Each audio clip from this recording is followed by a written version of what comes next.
agree anybody should be able to serve in the military if they meet the standards? Senator, as the president has stated, I don't disagree with the overturn of Don't Ask, Don't Tell.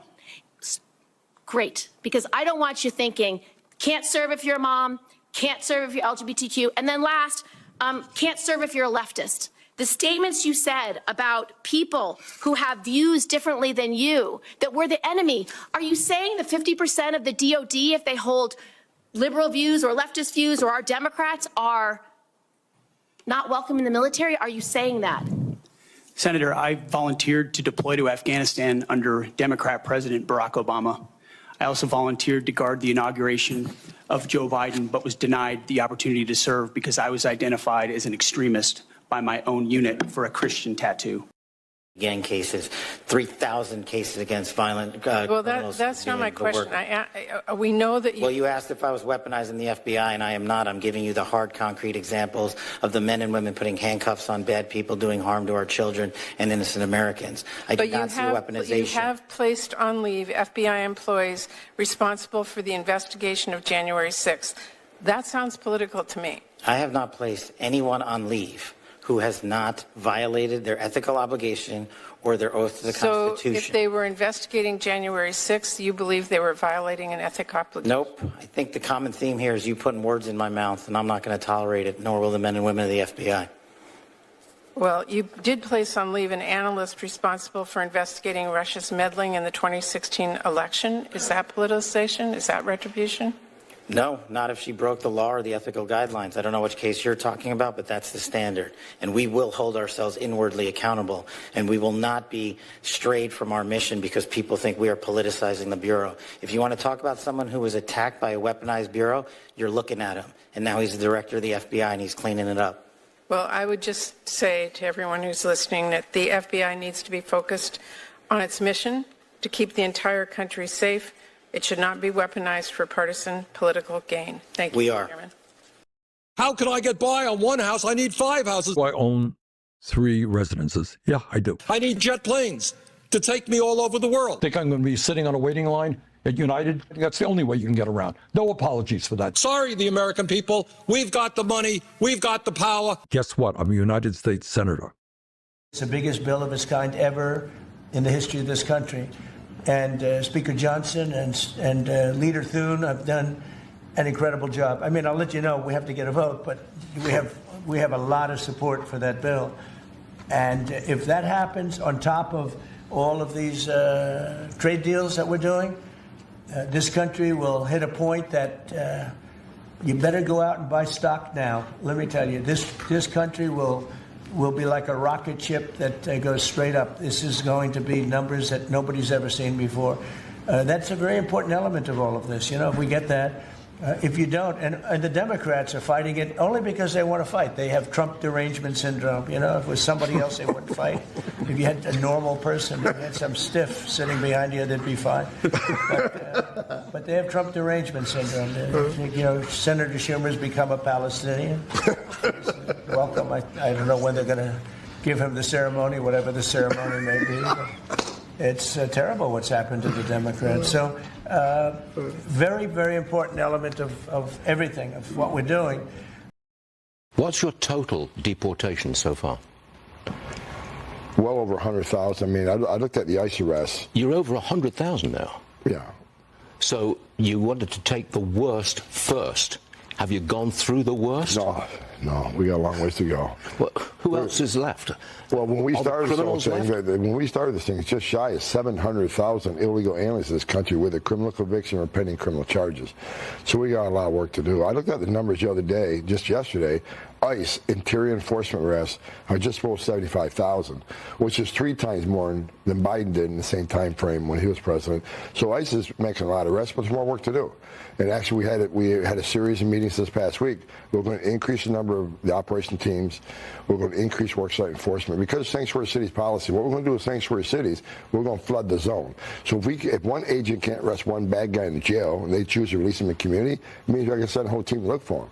So in Sanctuary Cities, we're going to flood the zones with agents. If we can't take them in the jail like we should, the safety and security of a jail, then we'll go to the community and find them. And that takes a lot of people. So if we can't arrest them in the jail, we'll arrest them in the community. If we can't find them in the community, we'll arrest them at the work site. We're going to increase work site investigations too. Less agents in the jail means more agents in the communities, more agents in the work site. Let us in the jail. Let us arrest a public safety threat and the security and safety of a jail. Releasing a public safety threat back in the community, it's just foolish. It increases the threat of public safety. So we're going to do what we got to do to get these people off the street. I wish they let us in the jail. It'll be a lot easier, a lot more efficient, and a hell of a lot more safe. What do you think is the appropriate amount of due process before an illegal alien has to go to their home country? Well, I just think it's interesting, Matt, that many of these folks who jumped the line to get in here while, millions of people are trying to go through the process legally now want, due process on their way out. And, I think that they should be put on a plane and sent back home. That's what I think. Person with a brain and a beating heart. Yes, sir.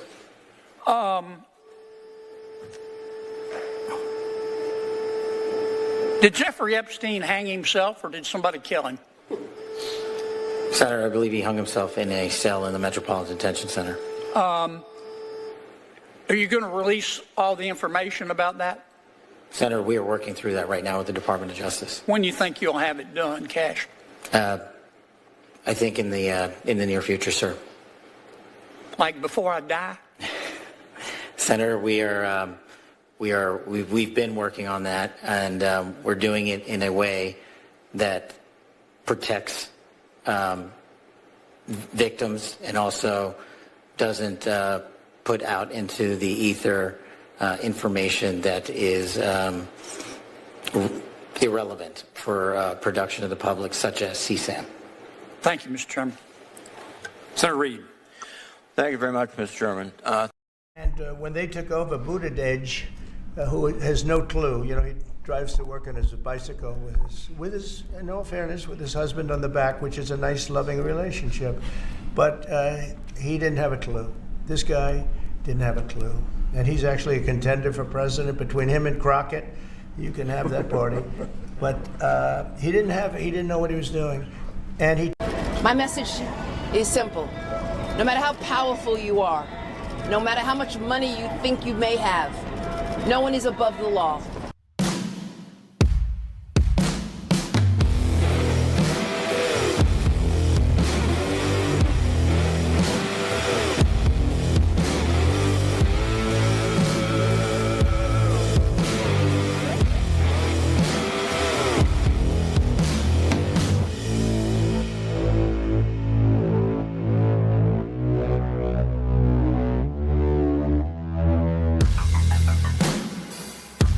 All right, Thursday night, and we are live. Hope everybody's doing good. As always, be blessed in the mighty name of Jesus. Just one thing off of the pregame.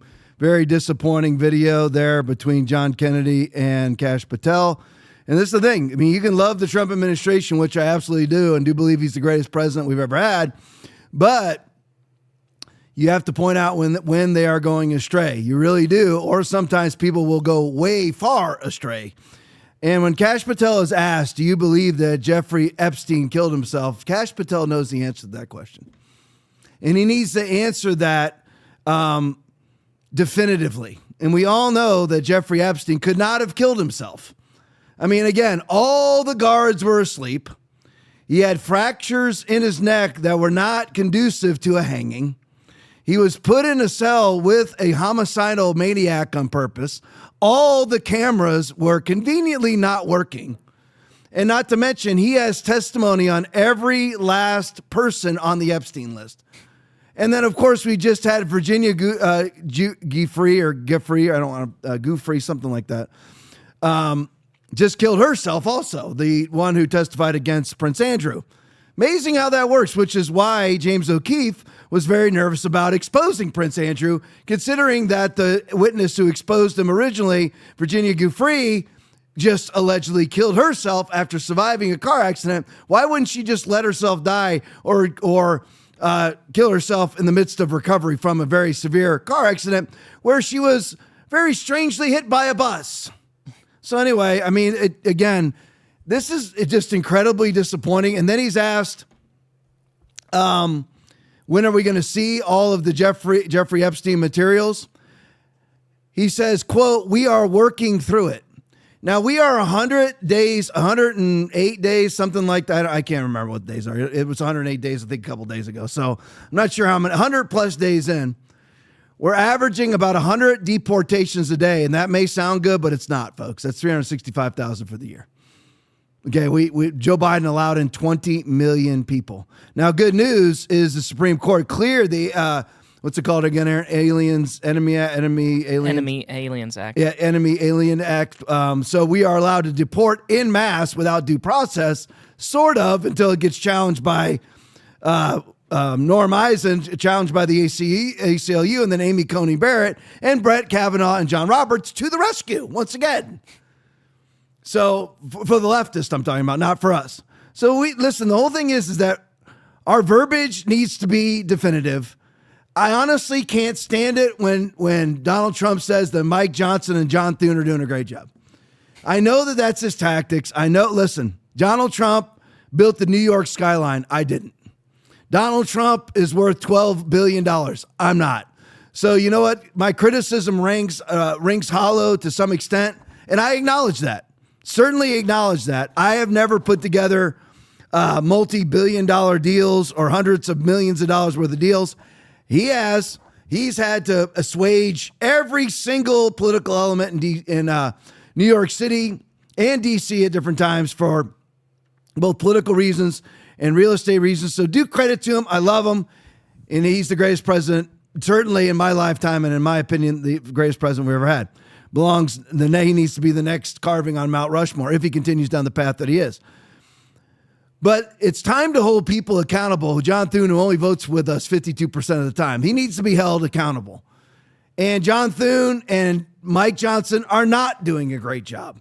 They're not codifying the Doge cuts. They're not putting together a budget that's great. And by the way, Donald Trump just put out a budget that's not great, just so everybody knows. And this is what cost me parishioners, from using Catholic terms for a minute. It's what cost me church attenders, members of the church. It's because I will speak the truth no matter what. Because Trump's budget that he just put together with his own team, just here, look at me now, stinks. Okay, it stinks. We're still spending at deficit levels. I mean, do you realize? And I'm going to let Peter St. Onge, we'll get to this in just a second. Peter St. Onge will go into detail on it. But we are still not cutting $1 off of our budget. Did everybody realize that? We're actually increasing our spending by $100 billion from last budget. This is Donald Trump's budget. See, when is it going to happen? You see, eventually what happens is that if Donald Trump doesn't actually come through and cut this deficit, $37 trillion in debt, everybody can talk about everything else they want to. It won't matter when the dollar is meaningless. It really won't matter. Well, I'll own gold. Then the gold bill is still meaningless. I mean, it really won't matter. Well, I hold real estate assets. Doesn't matter when the dollar is meaningless. It doesn't matter. If we are bankrupt as a country, bankrupt means bankrupt for Donald Trump. Donald Trump will end up being worth $12 billion one day and zero the next. So these things, we have to be definitive. It may cost people their jobs. It may cost them their positions in Congress, their positions in the Senate, even your position as senator may cost J.D. Vance the presidency. You have to do what's right. You absolutely have to do what's right. And I don't mean to launch off into negative right away. We're going to get to it anyway. But here's the positive. Project Constitution video breaking. Trump unveils historic trade deal with the UK. Play it for me. The UK will reduce or eliminate numerous non-tariff barriers that unfairly discriminated against American products. But this is now turning out, I think, really to be a great deal for both countries, because it'll be really great for the UK also. So they're opening up the country. Their country is a little closed, and we appreciate that.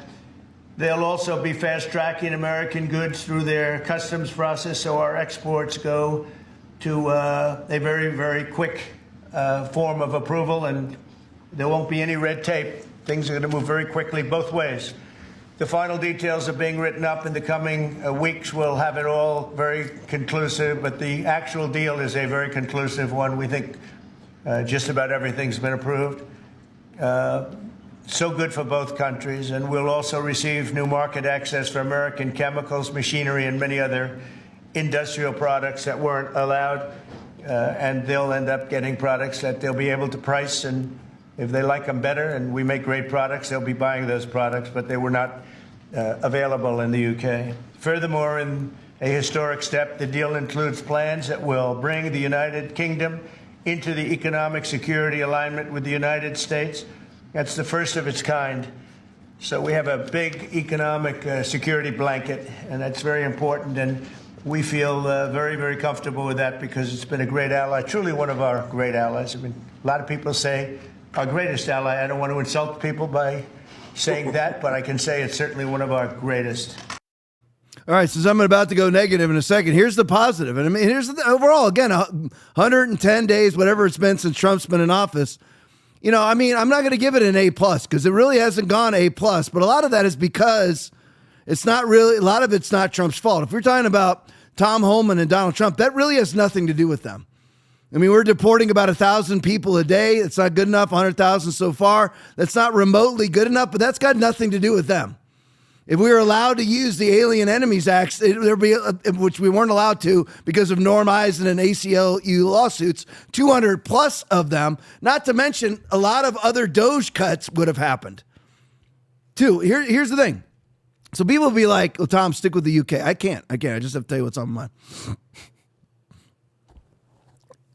A lot of the Doge cuts, there would have been a lot more Doge cuts, obviously, if we weren't sued to stop them. And then you have Jeb Boasberg stopping them so that his wife and daughter still get paid via NGOs. So obviously the DC judge. So again, there could be a lot more things done, but that has nothing to do with the budget I was just talking about. If you are really serious about cutting, by the way, we're going to have to touch entitlements and you're going to have to touch the military. I mean, are we going to be serious or not? Talking about cuts to Social Security. Look at me. Yes. If you don't cut it, it's over. Everyone needs to understand something. If you don't cut Medicare, if you don't cut Medicaid, if you don't cut Social Security, this country's finished. It's over. You didn't understand that. Well, I'm a recipient of Social Security. It doesn't matter. Social Security is bankrupt in and of itself at 3035. It's over. 2035. It's over in less than 10 years. It's already a Ponzi scheme that's completely empty. Doesn't mean it runs out of money in 2035. It's already been out of money for 2 decades. It becomes insoluble in 9.5 years, where the amount of money coming in will not pay the amount of money needed to go out. That's just factual data. So there's a lot of people that, first of all, don't even need Social Security. They have a big retirement. Second of all, if you don't take, say, a 20% cut now, it's zero later. Well, I'm going to fight to get all of my money now. Well, great. You're going to win today and have zero tomorrow. And again, but Donald Trump comes out and swears that he won't touch Social Security. All right. Which, by the way, is a mistake. But I know he won't get elected if he does. It's like if you preach the gospel, all the quote unquote Christians leave. How are you a Christian when you can't receive the gospel of Jesus Christ, which is basically turn or burn? And it's amazing to me how people, that's a great example. Well, you know what? I'm going to reject a stern gospel, which, by the way, is simply the Bible. I'm going to reject that. Well, today, I get to feel good about myself. What about tomorrow? What about Judgment Day? Because it's coming, just as man is destined to die once, and after that to face judgment. So what's going to happen then?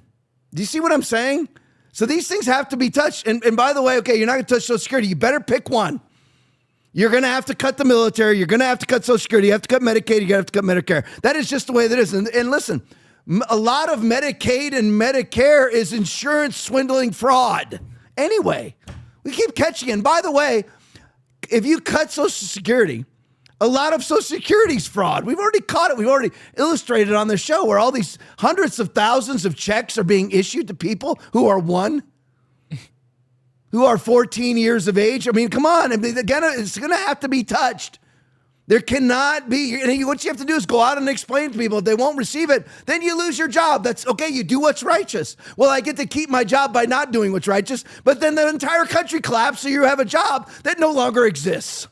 Does that make sense, Aaron? Yeah. Okay, I don't understand people. I don't get it. I really don't get it. You have a problem, fix it. Well, people won't go along to get along. You got 4 years to convince them. Do what we do all the time. Put up that debt clock and something's going to have to happen here, folks. If something's going to have to happen and something's got to happen here, something's going to have to happen. What are we going to do? It's true. We're $175 billion away from $37 trillion in debt. And then the next 21 seconds from right now, we'll add another $1 million to the debt.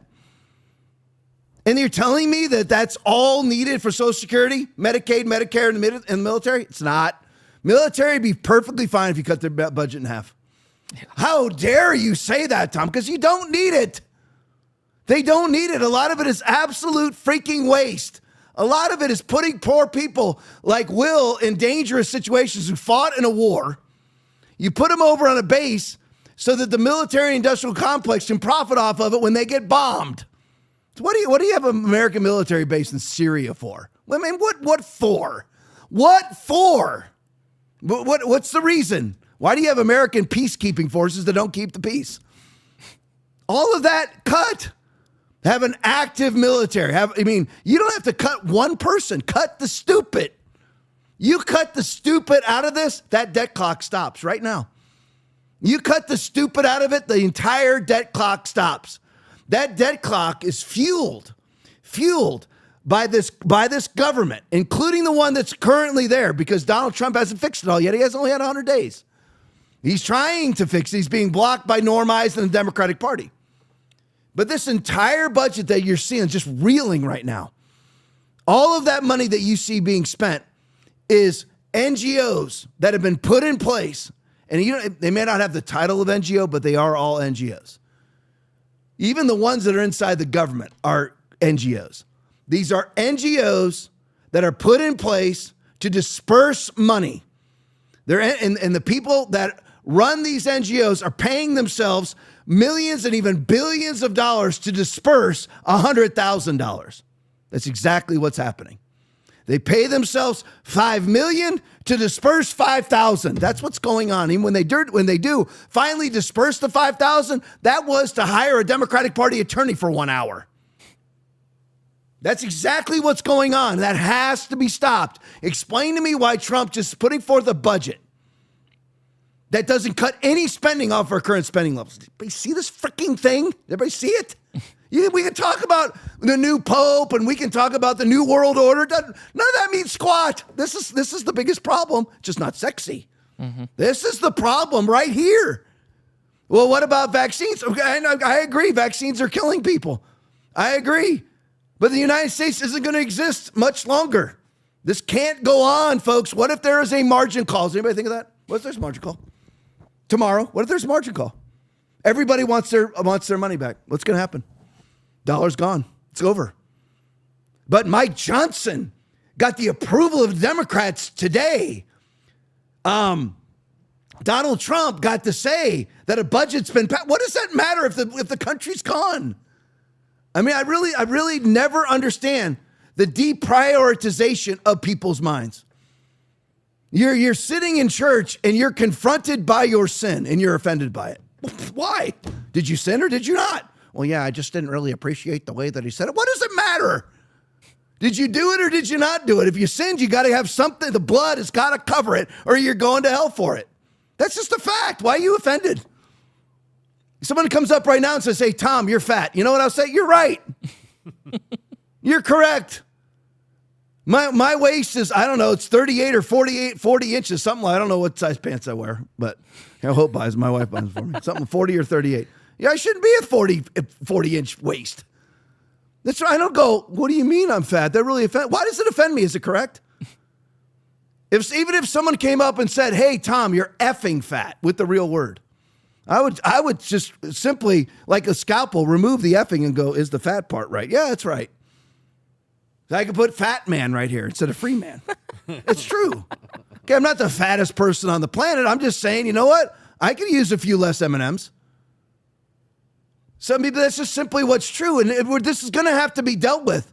Not winning the political war or battle of the day. So what if you win the battle of the day when this continues to go at the same pace? If you win the actual political battle, that's one thing that slows this down or stops it. That's actually winning the battle of the day. That actually affects the true problem. But if you simply do nothing, if you cut the level of growth, what does that mean? That's what they always say. Well, we did. We made budget cuts. No, you cut the growth margin. You cut how fast it's growing. That's all you did was you cut the rate of increase of spending. That's all that's been done. But Trump signs this deal with the UK, which, by the way, is fantastic. It really is fantastic. Did Biden get it done? No. And again, Democrats should be absolutely ashamed of themselves. I mean, absolutely. You had 4 years, and they did absolutely nothing. The UK will reduce or eliminate unfair tariff barriers. And again, what's so funny is you have all these Democratic Party pundits, including Biden and everybody else, on The View today. We're going to do a whole Biden section in a minute, which will be fun. Some people might start watching again. It's a lot of people have dropped off because I'm making fun of Trump. But that's the way it is. I mean, that's what happens. You want to shrink your church? Preach the gospel. Preach the gospel. You'll shrink your church. So listen, you think there's a reason why nobody comes and asks me to preach in their church, because I'll shrink their church by 1/2 in a day. Gone. That's because I'm just going to preach to you what's in the Bible, which disqualifies. Examine yourselves as to whether you are in the faith. Test yourselves. Do you not know yourselves that Jesus Christ is in you, unless indeed you are disqualified? 2 Corinthians 13:5. People ought to do that. You ought to do that. See if you're actually in the faith. You know what I'm saying? And it just goes, it's all the same thing. The truth is the truth, and you apply it to yourself. In the UK, fast tracking of American exports through UK customs. And what all these Democrats are saying on The View and on every other punditry show is tariffs are horrible when the United States does them. But when they're done against the United States, they don't say a word about it. It's just like when they on the good side of the interviews with, not interviews, but questioning of Kash Patel in the congressional hearings. I don't know what you call them, interviews, interrogations, whatever. You know, they're talking about the weaponization of the FBI. The weaponization of the FBI is they've removed people because they've committed ethics violations inside the FBI. The same people that are worried about the weaponization of the FBI raided Mar-a-Lago, arrested Navarro, arrested Flynn, arrested Stone, arrested Bannon. It never in the history of America has a current administration backtracked and arrested the previous administration. By the way, Donald Trump was, for all intents and purposes, remember the mugshot, was arrested also. They're talking about Kash Patel and Pam Bondi weaponizing the FBI when they raided Mar-a-Lago and arrested the prior administration. Just imagine the audacity of these people. Any of them, whoever it is, whether it's Patty Murray or anybody else is talking to Kash Patel. The audacity of, just getting up there. It's literally getting up there, and you have, icing all over your face and going to somebody, hey, listen, I see that you've got a little icing on your face and you have it all over yours. Yours is entirely covered with it dripping off. And you go up, that's the audacity that you have to be Patty Murray. For 4 years, we saw Mar-a-Lago raided. Donald Trump charged with the documents hoax. Donald Trump charged with the insurrection hoax. Donald Trump charged with the civil real estate hoax from Letitia James. Charged with the 34 felony counts for campaign finance violations. Absolute hoax. That's, of course, Alvin Bragg and Matthew Colangelo and Letitia James. Mar-a-Lago raided. Rudy Giuliani raided. James O'Keefe raided, Navarro, Bannon, Flynn, Trump, and Stone all arrested.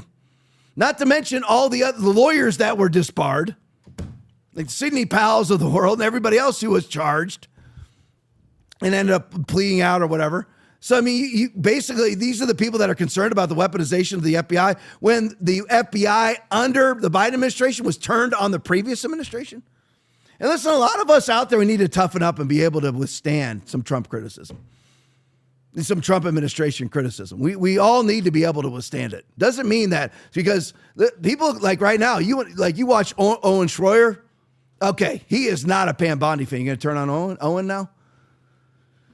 I mean, again, Alex Jones has come out and said some things that were critical of the Trump administration. By the way, so is Steve Bannon. There's some elements there. Steve Bannon was never an Elon Musk fan at all. You're going to turn on Bannon? You're going to turn on Trump? You're going to turn on Bannon because he's not pro-Trump enough? Let's not be worshiping of people. Let's not worship people.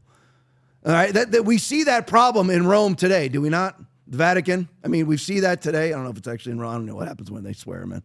But I don't know. Is it the Vatican? I'm sure. I'm assuming it's at the Vatican. I have no idea where this swearing in there. I don't pay any attention to the Catholic Church. I mean, we're going to go over it just for the politics of it because there are 1.4 billion alleged Catholics on the planet. So, and they are majority of them do support Donald Trump in America. So we do need to follow the politics of the Catholic Church to some extent. So we have major problems when, I mean, do you see all the simpletons out there? The simple believe with every word, but the prudent man looketh well to his going, Proverbs 14:15. And you see all of those people and you're like, Tom, I thought you were talking. I know. This is just who I am.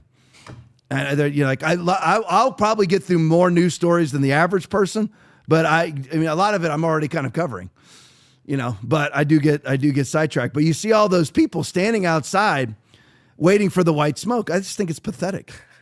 I think it's just a pathetic display of humanity for some doofus guy, some leftard moron gets sworn in as the Pope and everyone's excited. He's a leftard idiot. He's an idiot. And he's just a person. He poops, he pees. He's a person. That's it. I mean, he's going to be dead just like the last one's dead. Just like if Jesus doesn't come back, we're going to be dead. And then watch people treat him as a deity. That's exactly what you're not supposed to do. How can you be a Christian in any way, shape, or form and violate Scripture? Jesus said, Matthew 23:9, do not call anyone on earth Father, for you have one Father in heaven. Aaron, can you tell me how it is that anybody can decipher that verse any other way but do not call anyone on earth Father? No. Is there any other way to discern that verse? Nope. All right. I mean, what? Pretty do easy. not call anyone on earth Father. You know what that means? Do not call anyone on earth Father. And then we have all these people, and then the evangelicals end up doing the same thing. Yep. There's my spiritual father. What are you doing? It says right there, do not call anyone on their father if you have one Father and he is in heaven. That's just, who said that? Just Jesus. I thought you were a Christian. You're a Christian that doesn't follow Jesus? Then what are you exactly? That's exactly like the Democrats of today. We are all for democracy with no characteristics of democracy, but we're staunch defenders of a democracy that we ourselves define that has no characteristics of democracy. So anyway, there's a nice little 32-minute freaking rampage right there. I love it. Aaron likes them. All right, let's go to the next one. So what's actually happening around the globe right now? It's a G-PA video, G-PA video. Some good stuff. I'm on the verge of following this person. China had 40 banks. Joe Biden goes on The View. The worst 100 days in American history. Really? China is bankrupt in Donald Trump's first 100 days. That's our number one geopolitical threat. They're bankrupt right now. Look at what is happening right now. Play for me, Will.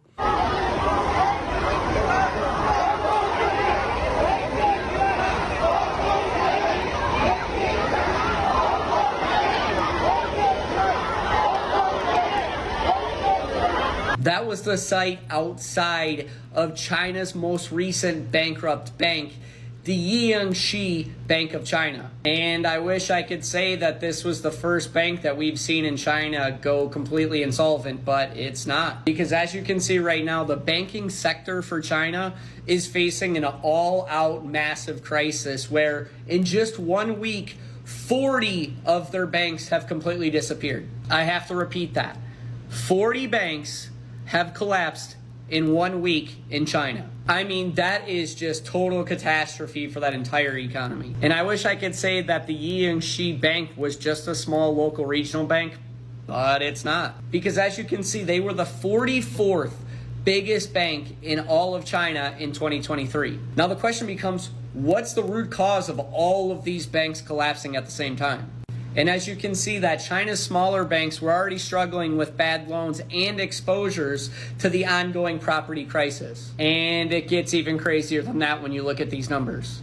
because as you can see, some 3,800 such troubled institutions exist. They have 55 trillion won, which is 7.5 trillion US dollars in assets, which is 13% of the total banking system that have been mismanaged and accruing vast amounts of bad loans. $7.5 trillion. Wow. And keep in mind that this isn't good for anything going on in the economy for China or the world as a whole. So how will this impact the United States banking system moving forward? The answer is it shouldn't impact it too much. And the reason why is because we have a checks and balances system that happens within our banks where every year there's government oversight that happens within these banks that gives them grades and tells them if they need to make corrections based on their risk management and how they're doing as far as how close to insolvency they are. So right now, I don't expect this to impact the United States too much, but seeing those numbers with the Bank of China, I'm expecting to see a lot more Chinese bank collapses. So again, Biden is on The View today claiming that this is the worst first 100 days in American history. You had Donald Trump create or cause the employment of over 500,000 jobs. I think it was 577. 577,000 jobs in April alone.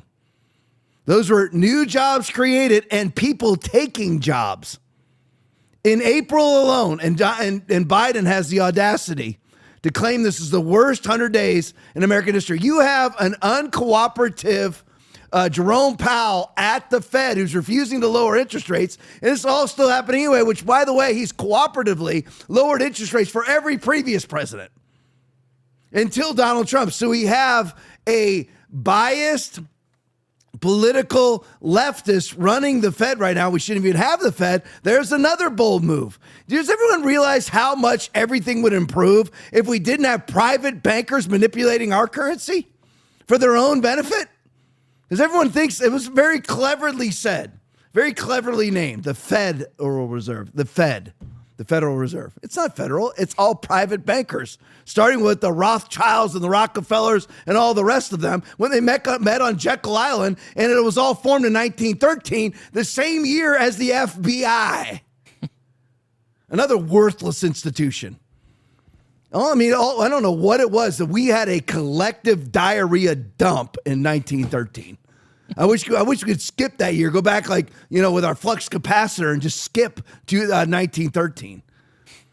So I mean, you have it. China's collapsing in 100 days of Donald Trump. Absolutely. Here it is. China's owns 1.8 trillion in American debt. Yep. Japan 1.03 trillion in American debt. If they margin call, it's over. Just so you know, can't pay them. You know what you do? Oh, we can't pay you right now. That's what you do. That's what you have to do. I mean, you can get nothing now or something later. I mean, that'll be your only choices. So that's what you have to do. Because, by the way, the only reason why Japan exists is because of us. The only reason why Canada exists is because of us. They can say whatever they want. Carney can posture up all he wants. He can furl his brow all he wants. He can do all that he wants. They don't exist outside of us. They have without the United States military, they don't exist.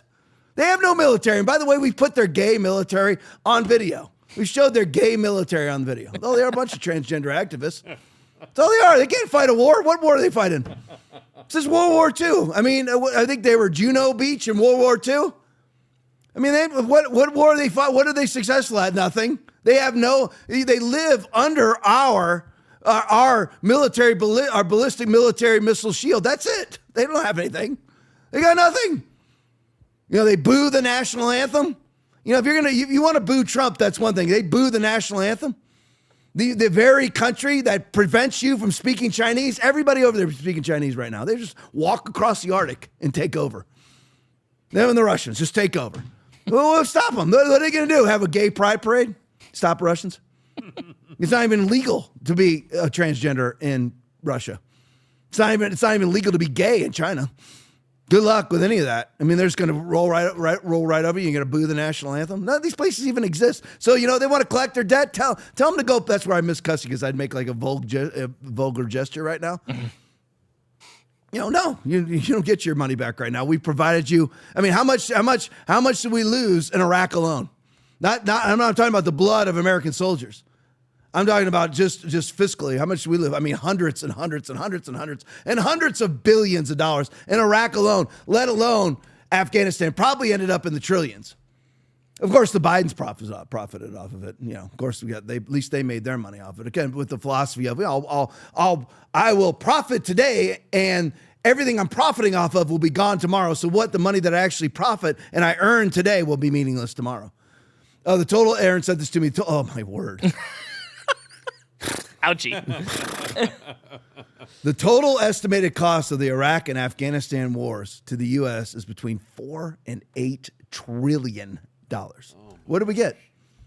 What do we get? We risk Will's life for what? What we risk Will's life for what?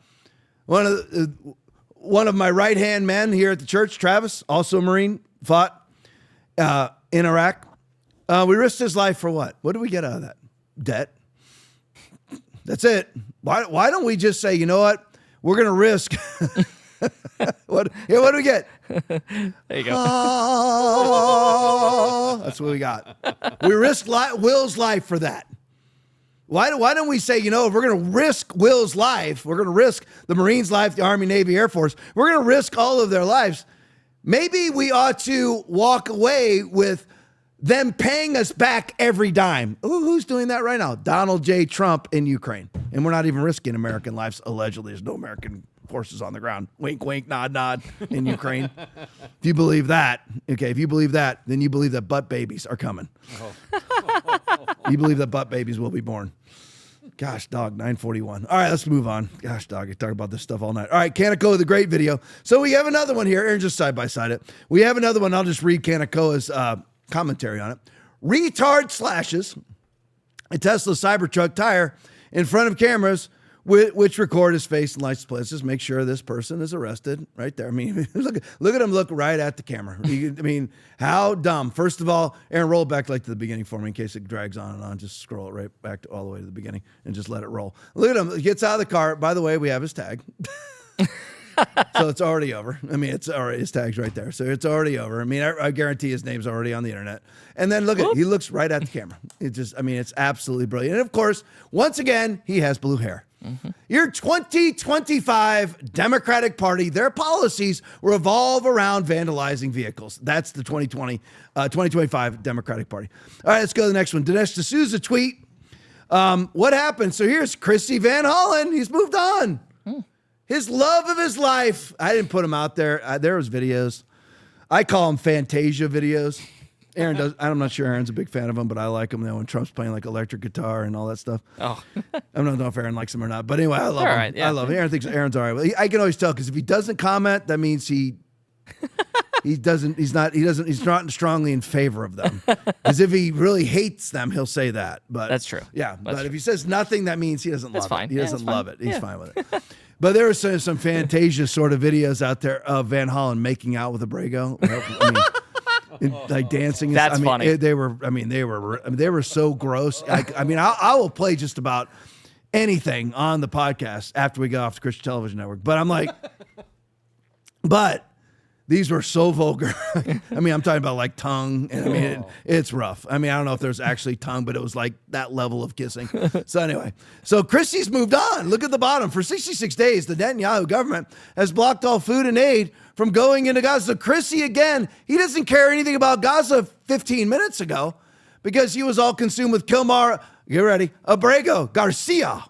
So he had to make sure that Abrego Garcia. There we go.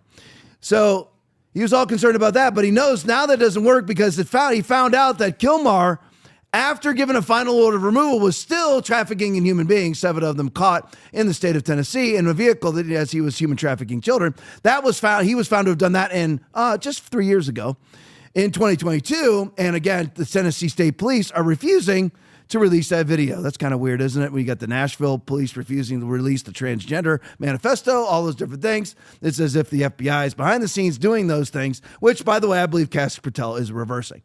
But anyway, so now, because he knows, and Abrego Garcia also was, he beat his wife a couple different times. We have the audio of his wife's testimony, getting the injunction for protection against him, where he said that he could kill her and get away with it. So Christie's moved on.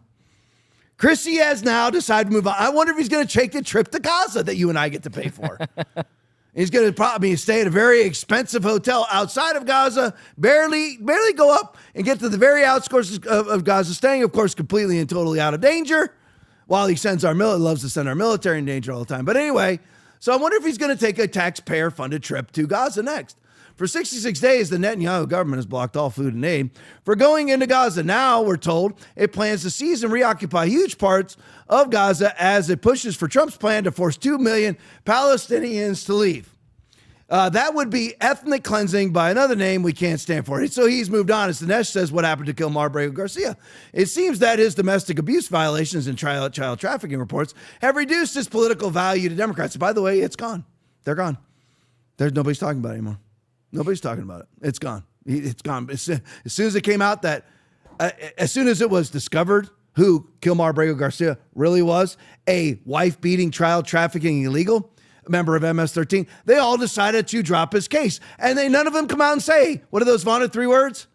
I was wrong. Yeah, they never come out and said it. Never. Yeah, Chrissy has never come out. And this is a typical leftist, absolute cuckboy, guaranteed dominated by his wife. Chrissy Van Hollen, they're all the same. I guarantee you, they're all the one. They all spout, "Mama ain't happy, whole house isn't happy. Happy life, happy wife." I mean, I could go into that too. We can go right into Ephesians chapter 5. I can go right into that too. Do it. Do it. I just can't stand guys like this. So anyway, they've moved on from Kilmar Brego Garcia and now are focusing on Israel. And again, with Israel, I choose Israel over Hamas, while still, again, this is the thing. You don't have to be pro-Hamas to recognize the failings and the sins of Israel. You don't have to be pro-Hamas to recognize the synagogue of Satan aspects of Israel. Yeah. Yep. People are so it's like if you say one negative thing about Kash Patel, you're anti-Trump. I'm not anti-Trump. Right. Okay, if you make me choose between Israel and Hamas, I'm going to choose Israel. Does that mean I don't believe that Israel bombed the USS Liberty? No, I absolutely know that Israel bombed the USS Liberty and killed Americans. Yep. They did. They did it. Do I believe the Mossad was behind October 7th, 2023? Or was it 2024? 2023. It gets blurry now. No, I believe the Mossad was behind it. Do I believe Benjamin Netanyahu was behind his own invasion? Yes, I do. Okay, but what does the United States do? So if I criticize then what the CIA is behind, that makes me anti-American? Or I can't criticize the CIA and be pro-American? See what I'm saying? I mean, everything has to be as God is, specific. God is specific. You'll be judged by, listen, for by your words, you will be justified, and by your words, you will be condemned. Matthew 12-37. So every single one of your words is stored by God for your judgment. He's very specific. That's why you want the blood to cover them all, so God can't see them anymore. As far as the east is from the west, so far as you removed your transgressions from you. That's what you want. That's Psalm 103:12. All right, so anyway, Van Hollen's moved on. Let's go to the next. Speaking of moving on, let's move on. All right, leading report tweet. Breaking, former U.S. Postal Service worker in Colorado. No, this can't happen. This can't happen. Bill Barr said this doesn't happen. So obviously, remember Bill Barr said that none of his investigations showed that there was mass voter fraud that would have overturned the election in 2020. You're like, Tom, get past 2020. If you don't litigate 2020, it's coming again. We already had it come again. The only reason why Trump won in 2024 was it was too big to rig. And it was not even remotely close. And Joe Biden's on The View saying the only reason that he still believes that he would have beaten Trump because he got 7 million more votes than Donald Trump got. Because he still claimed, because Donald Trump got 77 million, he's still claiming he got 84 million votes. But Bill Barr said, according to his investigations that were never conducted, that there was no evidence of mass voter fraud in the 2020 election. Remember now, he says, according to his investigations, he didn't do one, and he called off the ones that were being done.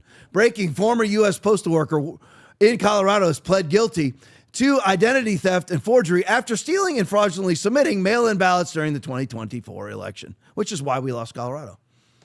Otherwise, we win Colorado. You would honestly believe that Colorado went for Kamala? The only reason why Colorado, let me get on camera, went for Kamala is because they don't require any voter ID. The only states that she won require no voter ID. Yep. So you just have idiots like this printing ballots and turning them in. Now, luckily, we have at least, I still believe in Kash Patel. I don't like what he said about Epstein, but Aaron doesn't like everything I say, and we're very close friends. Yeah. Okay, so you're not going to turn on me because of one bad thing that we don't agree on something. Watch out, Tom. Okay, all right. You're just going to turn on each other? Okay, you're right. You don't over those one thing. Now, I mean, if a person ends up being a disingenuous, lying sack of crap continuously, right. Okay. But anyway, Kash Patel is certainly not that. All right, let's go to the next one. C3 tweet. Nancy Pelosi, I just have to put these up whenever they pop up. This is from a couple days ago, but I've been trying to put it on the show, but I can't resist it because it just exposes the corruption. Nancy Pelosi outperformed Warren Buffett over the last 10 years. Hey, congratulations. Wow, I mean, that's amazing. I mean, not by a little bit either, by 600%. Holy crap. It's just a little bit. I mean, and again, see, this is not hard to track.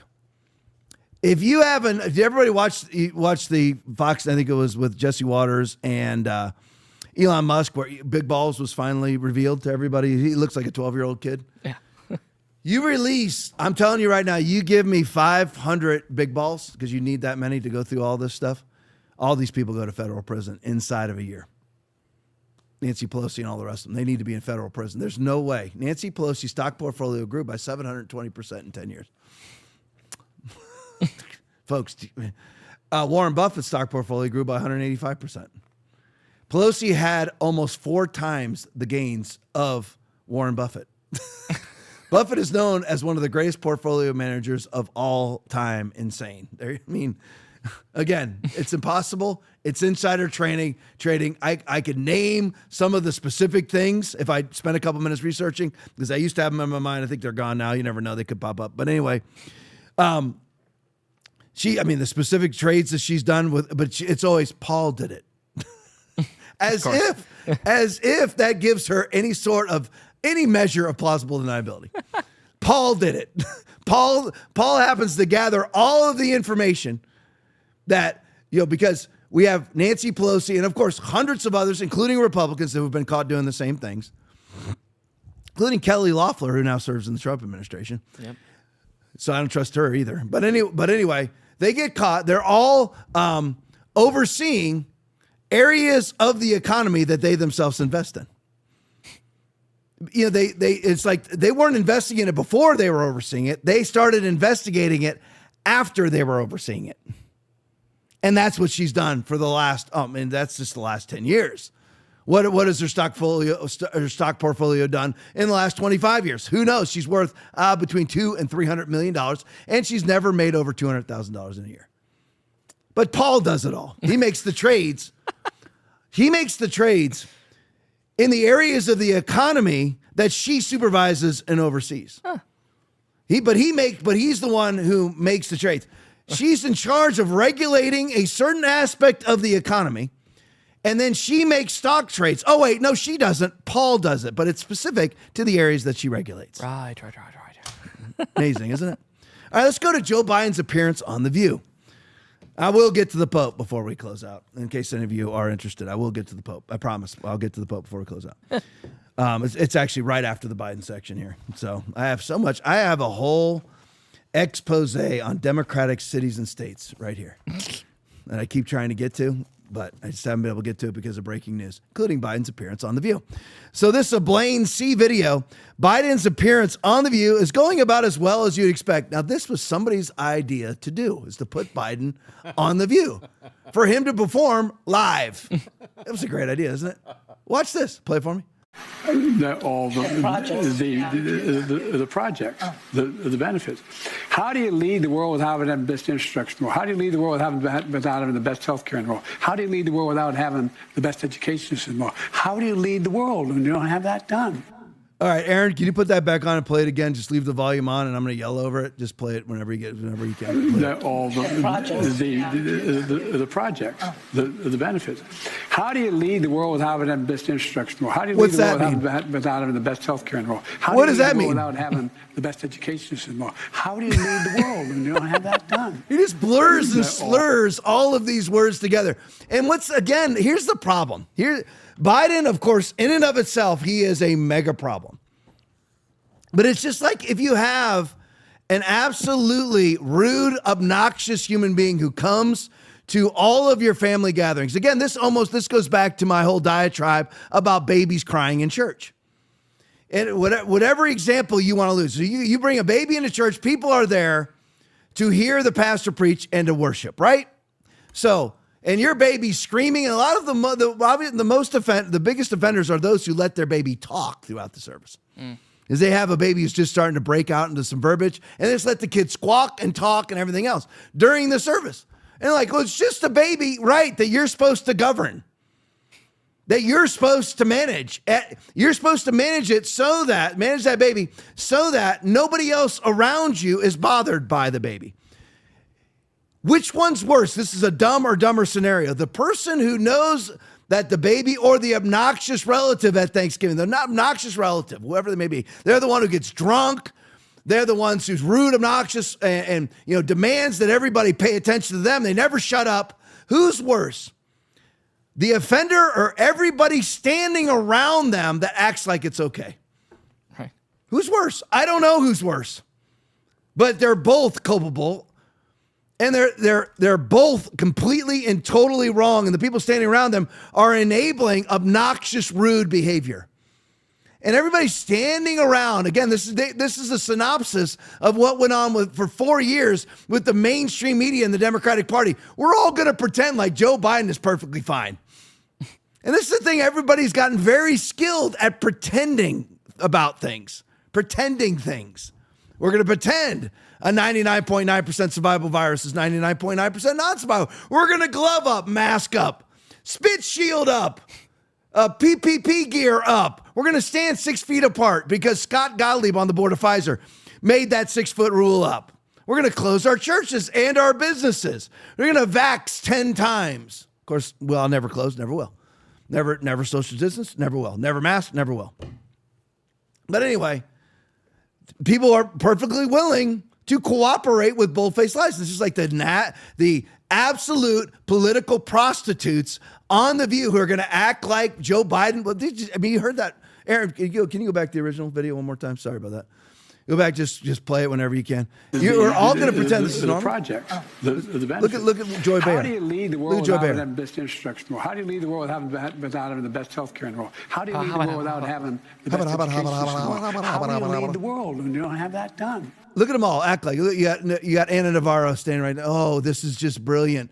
Coming from the soothsayer of all politicians. What an idiot. I mean, it's a dumb and dumber, and we don't know which one's which. All right, let's go to the next one. Greg Price, Will? Yes, sir. All right, Greg Price video. Truly amazing stuff here. Joe Biden is asked about the books that have been written about his cognitive decline, including by Ron Klain, his chief of staff. But anyway, he spends, or Obama's chief of staff, and I think he was his too. He spends 1 minute struggling to answer the question, and lo and behold, Aaron, side by side that for me real quick. Notice who has to come to The View with him. Melania doesn't go with Trump. Trump's gone on The View a couple times alone. Why is that? Ted Cruz went on alone. Tulsi Gabbard went on alone. Why does Joe have to have Jill? Well, here's the reason why. Play it for me. Yeah. Mr. President, since you left office, there have been a number of books that have come out, deeply sourced from Democratic sources, that claim in your final year there was a dramatic decline in your cognitive abilities. In the final year of your presidency, what is your response to these allegations, or are these sources wrong? They are wrong. There's nothing to sustain that, number one. Number two, think of what we were left with. We were left with a circumstance where we had an insurrection when I started, not since the Civil War. We had a circumstance where we were in a position that the pandemic, because of the incompetence of the last outfit, end up over 1 million people dying, And we're also in a situation where we found ourselves unable to deal with a lot of just basic issues, and which I won't go into in the interest of time. And so we went to work, and we got it done. And one of the things and Alyssa, one of the things I think is that the people who wrote those books were not in the White House with us, and they didn't see how hard Joe worked every single day. I mean, he'd get up, he'd put in a full day, and then at night I'd be in bed, reading my book, and he was still on the phone reading his briefings, working with staff. I mean, it was nonstop. It's the White House. Being president is not like a job. It's a lifestyle. It's a life that you live. You live it 24 hours a day. That phone can ring at 11 o'clock at night or 2 in the morning. It's constant. You never leave it. And Joe worked really hard. I think he was a great president. And if you look at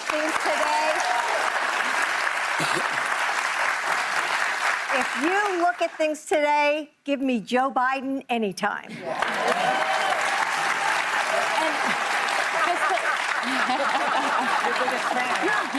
That's worth the invitation to come to the show. So, of course, Joe can't answer the question. He does his default mechanism of, well, anyway. There, look at this. And that's how he ends up staring. And everybody around is acting like this is okay.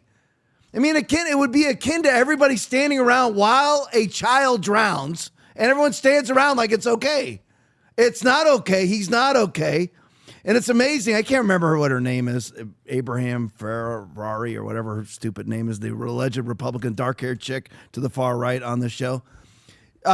Sits there and when Joe Biden, she's the Republican on the show, claims that it was a great presidency. Okay, this is a man responsible during his presidency of killing, let's see, 40, Alyssa Farah. Thank you, buddy. Alyssa Farah. She pretends. She's nodding. It's a great presidency. And she's a Republican. How are you a Republican when you have no characteristics of a Republican? Just like how are you a Christian with no characteristics of repentance or Christianity? None whatsoever. So she's nodding. Now, Joe Biden is responsible because he refunded, he fully funded Planned Parenthood, of course, and then refunded the financing of global abortion mills all around the world that Donald Trump cut. So you're talking about 40 million per year. I mean, 40 plus million abortions per year. So that's what, 160 million abortions during his time. And you have a conservative on the show, the Republican representative on the show is nodding her head saying, yeah, Joe Biden's presidency was great. I mean, it's truly amazing. I mean, I don't understand people's thought processes at all. You're going to nod. This is a man who caused hyperinflation. This is a man who left $86 billion worth of high-tech American military equipment on the ground in Afghanistan overnight, making the PLA, the People's Liberation Army of Afghanistan, the 26th largest army on the planet overnight. And you're nodding your stupid head and saying this is a great presidency? And you're nodding your head at a man who cannot himself communicate, so his wife has to step in. It's the same thing that we saw for 4 years. And the 5 or 6 idiots on the panel are all going to pretend that this guy is competent and he should be president right now. I mean, it's amazing what people will do, how people will absolutely denigrate themselves, absolutely just emasculate or humiliate themselves. Simply so that they quote unquote win. And you're not winning, you're actually losing because you're humiliating yourself. You should simply say, this man was not qualified. We put Kamala in and she lost. And we are claiming to be Democrats, but we didn't even have a democratic procedure for our nominee to be nominated. All right, what the heck video am I on, Aaron? I mean, Aaron? Eric Doherty. Eric Doherty. All right, Eric Doherty video. More on Biden. Do you think you would have beat Trump? Play it for me. Well, Mr. President, you had previously said that you thought that you would have won. Since then, Donald Trump won all the battleground states and made inroads with almost every major demographic, from working class voters to Hispanic men to black men. Knowing what you know now, do you think you would have beat him? Yeah, he still got 7 million fewer votes. Yes. Okay. A lot of people didn't show up. Number one. Number two, they're very close in those toss-up states. It was it wasn't a slam dunk, and look, every time I've been on the show, which I've been fortunate to be on more than once. Thanks for having me. Is that we talk? You guys don't focus on as much, and I think it's good on polling numbers. But let me put it this way. he's had the worst 100 days any president's ever had. Yeah, that's a fact. Yeah.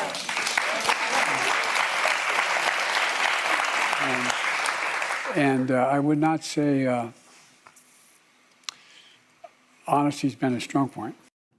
Oh, Alyssa Farah again, once again, it's nodding your head. Worst 100 days that a president's ever had. Really? Just had this huge economic deal, tariff deal signed with the UK. Hundreds of more countries are lined up waiting to sign with the president.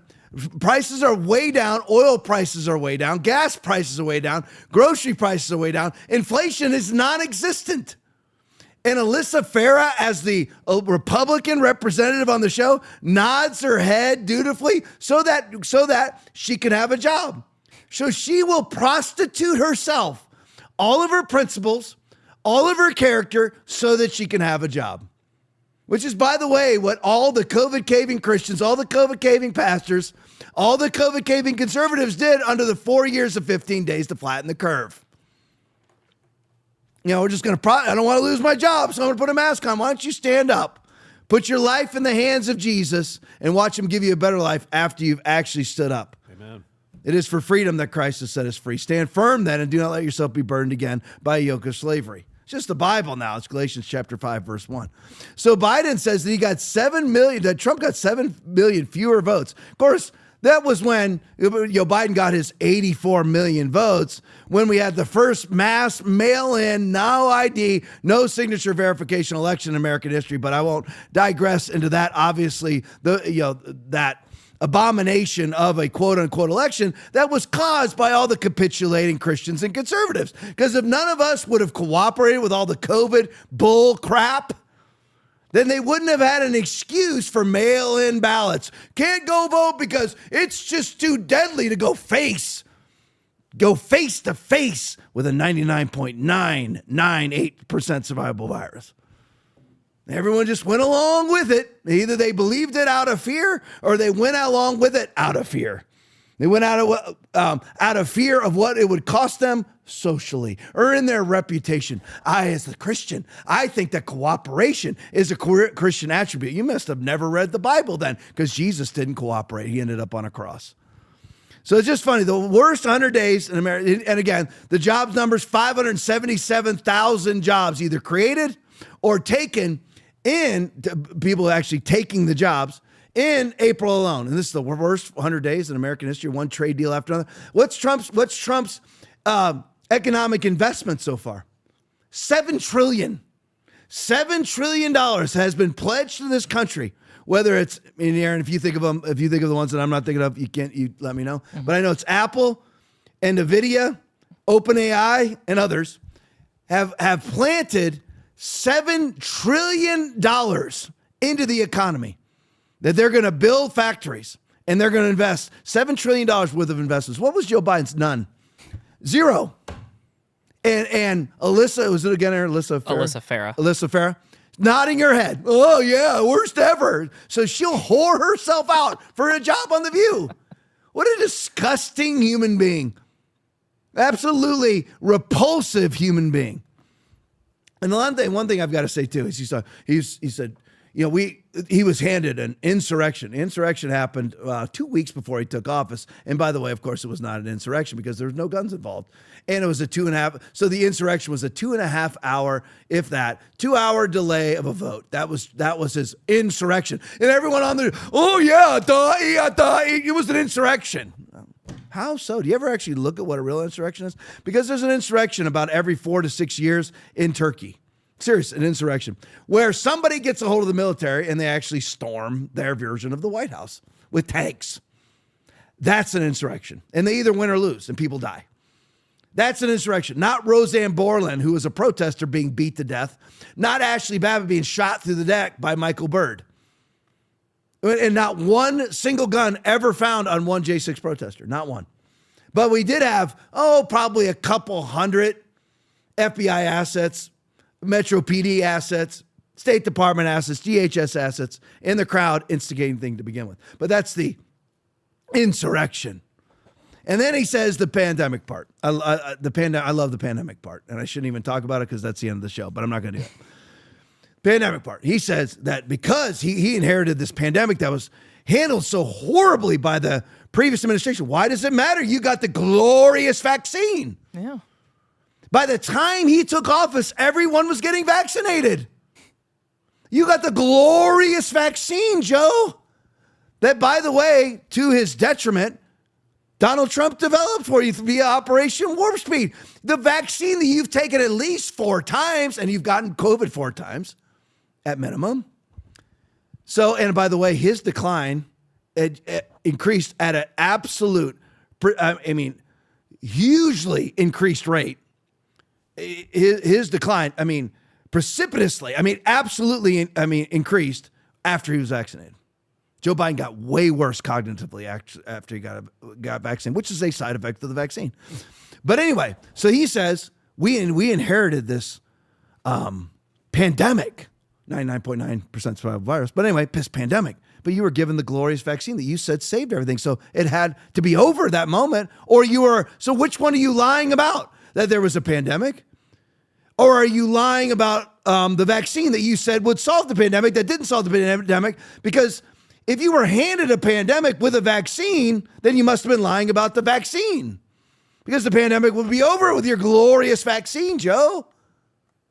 Right? How could you be handed a pandemic when you're given the glorious vaccine that solves all the problems, that stops, that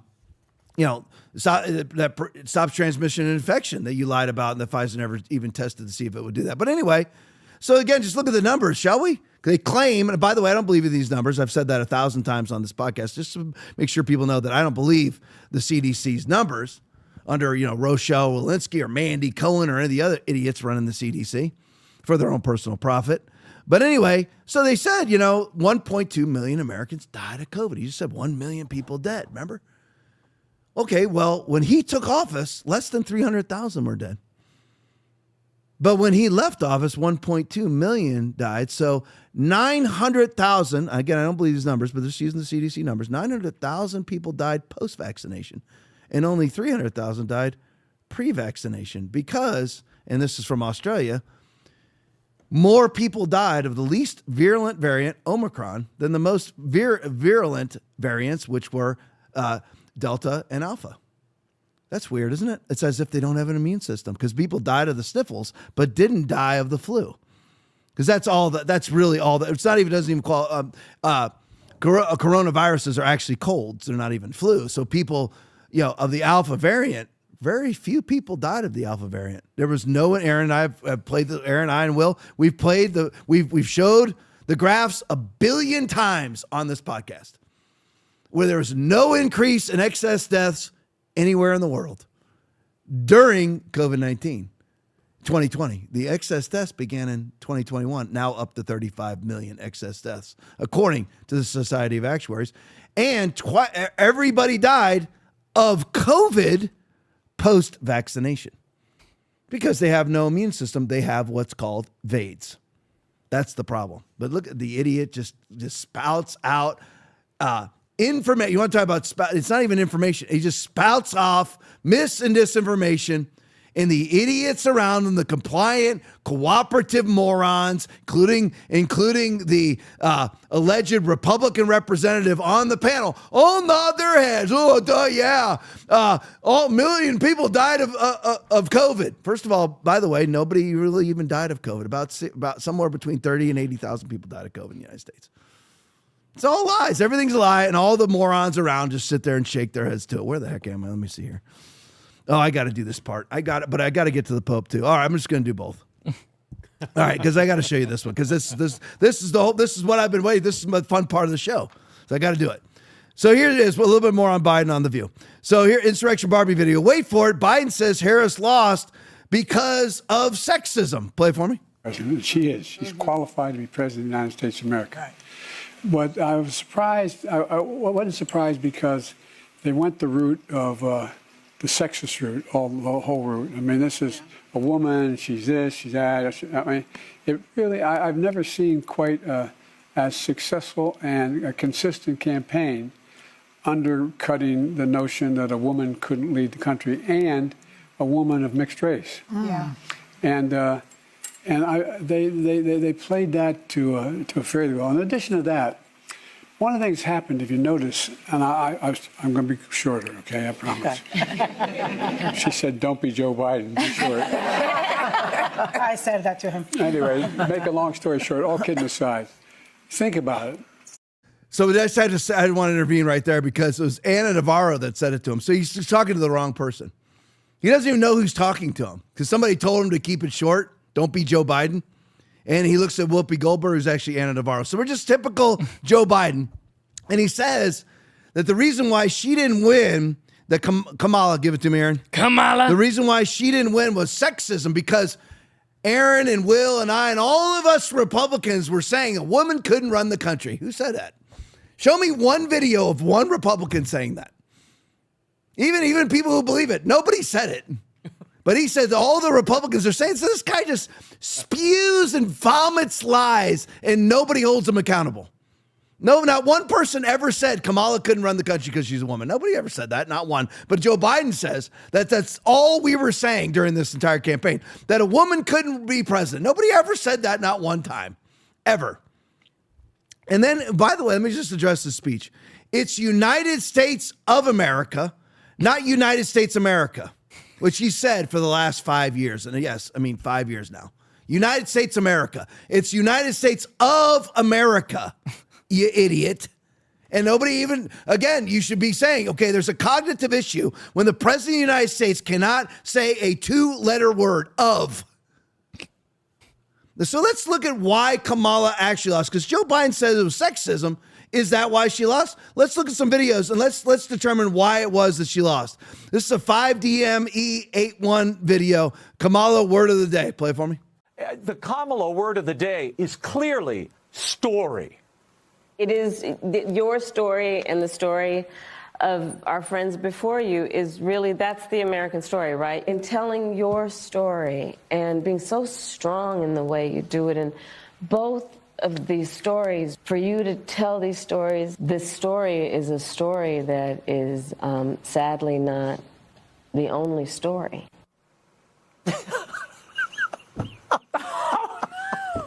It's unbelievable. Vice President Kamala Harris is meeting with leaders on community violence intervention at the White House, and she started her remarks with a little bit of confusion.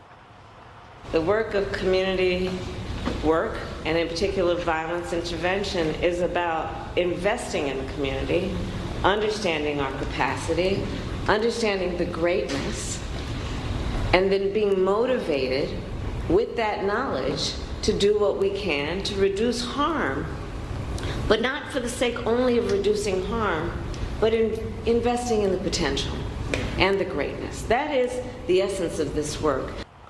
The governor and I, and we were all doing a tour of the library here, and talking about the significance of the passage of time, right? The significance of the passage of time.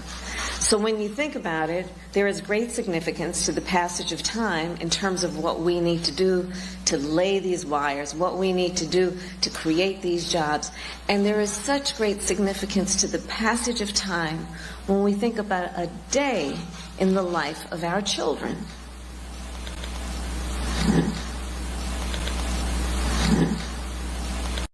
And I ask you to remember the context in which you exist. Yeah, I did that.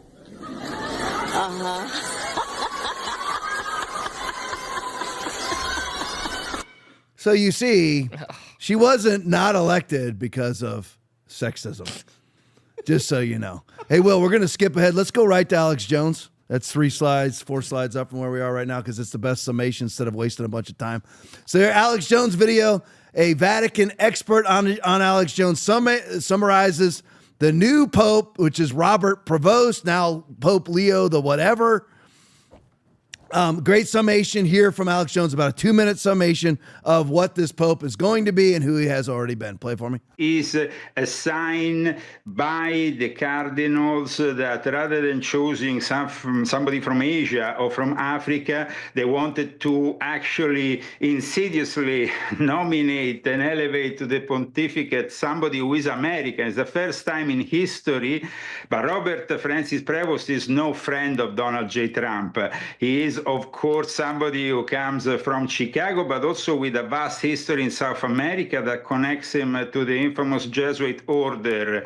And he is from an order himself, the Augustinians, who have worked hand in hand with the Jesuits on the control of the educational establishment. Today, if you think about the main issues Trump is trying to fight, immigration policies, well, in this regard, he will have to fight against this Pope because he's very much a supporter of what the Democrats were doing, open borders and all the rest. It's gonna be a war against Trump waged by the church every day, in which we will hear, of course, from this Pope what you might hear from the Democratic Party, which has demonstrated in the last few years to be the political branch of the Vatican Jesuit-led New World Order here in the United States.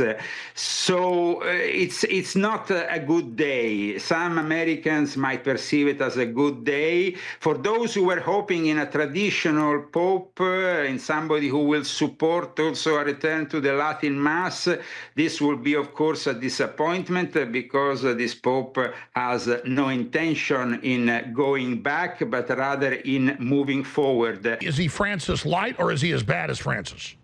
He's worse than Francis. Aaron, give me that. Can you give me that right there? That summarizes the whole thing. Is he bad or is he better or worse? Is he? I think Alex Jones says is he Francis or is he Francis light or something? He's worse than Francis. Look, Alex responded. That sums it up. So basically, what we have here is a pro-gay, pro-open borders, pro-LGBTQ Pope. That's what it is. Same thing. He's as bad or worse than Francis, and Francis is the worst in my lifetime I've ever seen. Yeah. All right, 1021. That's good. I love you guys. In the rant, Tony Nuthead, $10. Christopher Arnott, $2. Thank you guys so much in the rant. Thank you guys so much in the chat. I love you guys. I love each and every one of you. Thanks for being here every night. I really do. Like and share. There's been some algorithm. It's not Rumble. I mean, it's Rumble just trying to do whatever it is they're doing. We're not coming against Rumble or anything. But there's been some changes with their algorithm. Kind of suppressed us a little bit. So a lot of it. So like and share. Get this out to as many people as you can. Even on platforms where we are banned. Like and share, get it to people, and then point them to Rumble, point them to Twitter. We're live on Twitter too, live on X. So just share with as many people as you possibly can, because so we can break through. Let's get our numbers up. A lot more people need to hear politics mixed with the Bible. Amen. Love you guys. Stick around for the post game. It's awesome. Lots of good stuff in the post game, especially a great closing video all about the great accomplishments of Donald Trump. Love you guys. See you tomorrow night, 9 o'clock. God bless you. John chapter 8, verse 12. Then Jesus spoke to them again, saying, I am the light of the world. He who follows me shall not walk in darkness, but have the light of life. No matter what is going on around you. Listen, hell could be breathing all around you right now. God has a plan. God has a path. God has a destination, and there's not one person that can take you off of that. Not one.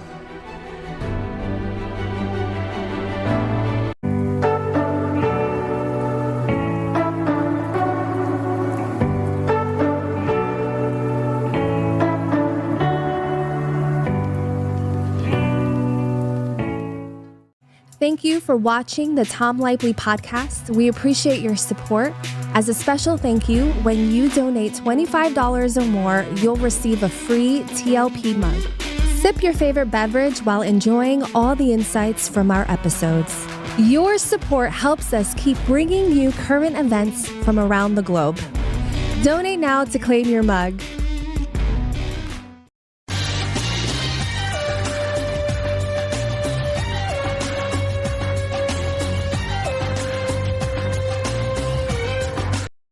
And you're right, Jesse, it's not just about Joe. It's about The View.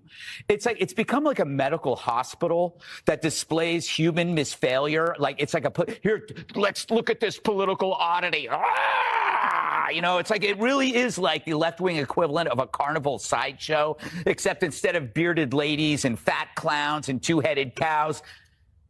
Well, let me rephrase that. But The View is a victim of the sunk cost fallacy. You know, how can you now speak the truth when for years you've been telling lie after lie after lie? Now you're carrying this big bag of rocks around you because it's too harmful for their ego to admit that we really were dishonest. And they could be honest. All they would have to say is, look, we hate Trump so much. We were willing to lie about Joe Biden because we felt he was preferable. We thought our lying and our cover-up was on your behalf. Just say that. You're still scum, but at least you're honest scum. Ai,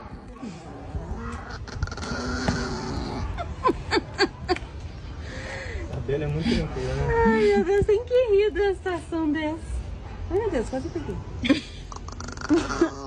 Não quero nada.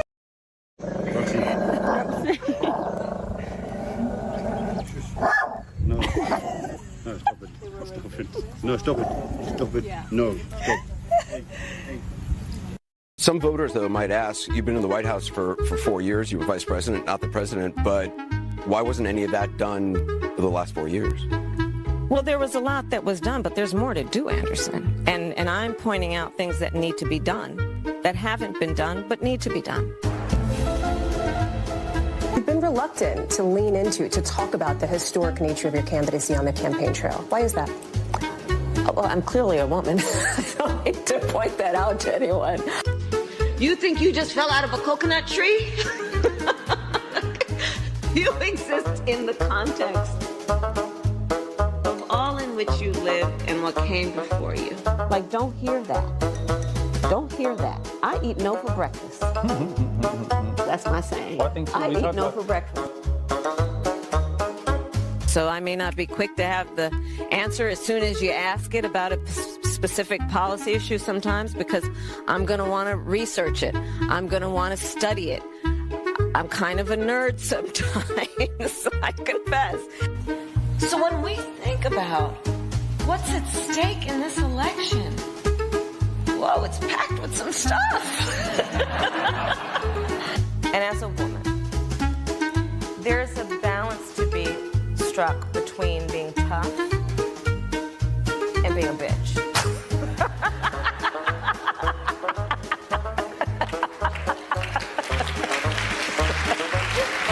Turn that off.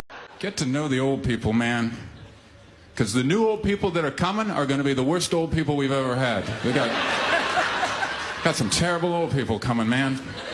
Old people now still have stories. You ever sit with an old person and look at their photos? Every photo's got a story. What's this, Grandma? Here is a picture of your great-grandfather standing beside Charles Lindbergh before he flew across the Atlantic. First ever transatlantic flight in history. That's an amazing story. Can you imagine listening to the stories of old people's photos 50 years from now? How terrible that experience is going to be? What's this, Grandma? Here is a picture of my breakfast. What? What a breakfast. Here is a picture of your great-grandmother staring at herself in the bathroom mirror. And here are 12 more of that exact same photo. Look! And touch the sound of silence. And in the naked light I saw 10,000 people, maybe. People talking without speaking. People hearing without listening. People writing songs that voices never share. And no one dared disturb the sound of silence. Fools say that you do not know. Silence like a cancer grows. Hear my words that I might reach you. Play my arms that I might reach you. But my words, like silent raindrops fell the world from silence. President Trump kicking off another busy week at the White House. It has been yet another eventful week in Washington. The activity level is off the charts. The president dialed in. He is executing his agenda at a lightning fast pace. Here's something we rarely see in American politics. President Trump is actually keeping his campaign promises, and he's doing them as quickly as possible. This administration's moving at political light speed, and they're just getting started. We're going to have one shot at this, and no other president's going to do what I'm doing. Goodbye. We love you. We will be back in some form. Have a good life. We will see you soon. Thank you. Thank you very much. Official, former President Donald Trump will be running for president again in 2024. Donald Trump got the stamina and the will to do this again? He's come under such tremendous... Everything is on the line in this election. A busy day in the campaign world up in Butler today. Former President Trump holding a rally at 5 o'clock. He just tried to kill President Trump. Not even an assassin's bullet could stop him. It feels like the climax of a superhero movie. The first act, up 2016. The second act, 2020. The third act, he almost dies. And then what happens? Donald Trump will become the 47th president of the United States. Rare in American politics, a presidential sequel. He believes he has a, quote, mandate to bring common sense back to the country. It's our time to take up the righteous cause of American liberty and begin the most thrilling days in the history of our country. This will be our greatest era. With God's help, over the next 4 years, we are going to lead this nation even higher, and we are going to forge the freest, most advanced, most dynamic, and most dominant civilization ever to exist on the face of this earth. He has the opportunity to reset everything around the world. Under President Trump's leadership, the message to America's enemies is loud and clear. Peace through strength is back. No amount of hysteria, no amount of fear-mongering is going to shake the president's resolve. This is the wholesale destruction of the liberal state. He is gutting liberal Washington, D.C. in a way that they say could be permanent. 47 means business. The White House is holding all the cards. I return to the presidency confident and optimistic that we are at the start of a thrilling new era of national success. The bottom line is whether you like Trump or you don't like him, you can't say that he's come in and not try to deliver, and he's doing so in historic fashion. A tide of change is sweeping the country. Sunlight is pouring over the entire world, and America has the chance to seize this opportunity like never before.